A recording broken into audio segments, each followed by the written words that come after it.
মা,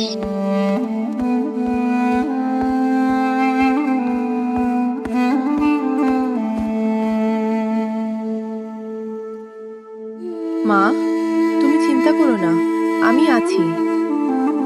পিন্টু মাকে নিয়ে ডাক্তারের কাছে গেল।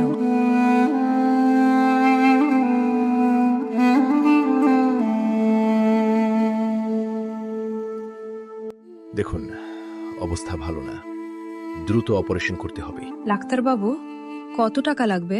অনেক টাকা লাগবে, দেরি করলে বিপদ। আমি ব্যবস্থা করব। তারপর শুরু হলো পিন্টুর সংগ্রাম।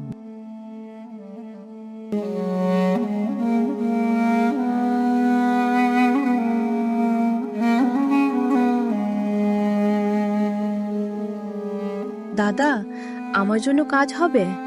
মা হাসপাতালে, টাকা লাগবে। আমি চা বানানো, কাপ ধোয়া সব পারবো।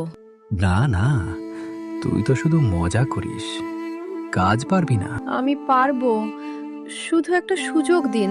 কেউ তাকে বিশ্বাস করল না।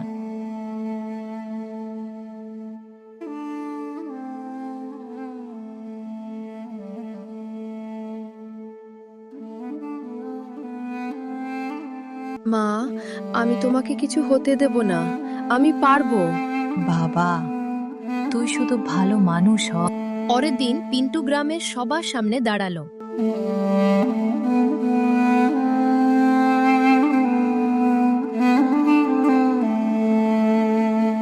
বন্ধুরা, আমি জানি আমি সব সময় তোমাদের হাসিয়েছি, কিন্তু আজ আমি মজা করতে আসিনি। আমার মাকে বাঁচাতে চাই। যদি পারো একটু সাহায্য করো। তার কথা শুনে পুরো গ্রাম চুপ হয়ে গেল। ছেলেটা তো সবসময় হাসায়, আজ কাঁদছে কেন? চল, আমরা সবাই মিলে ওকে সাহায্য করি। আজ আর মজা না, আমরা সিরিয়াস। ধীরে ধীরে সবাই সাহায্য করতে এগিয়ে এলো।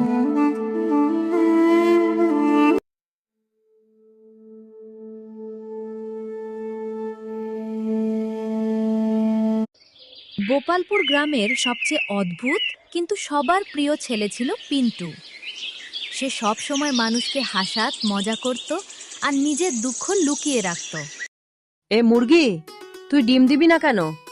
আমি কিন্তু তোকে ট্রেনিং দেব। এটা মানুষ না, পুরো পাগল। একদিন দেখবি আমি বড় কিছু করব। সবাই হাসত, কিন্তু কেউ জানত না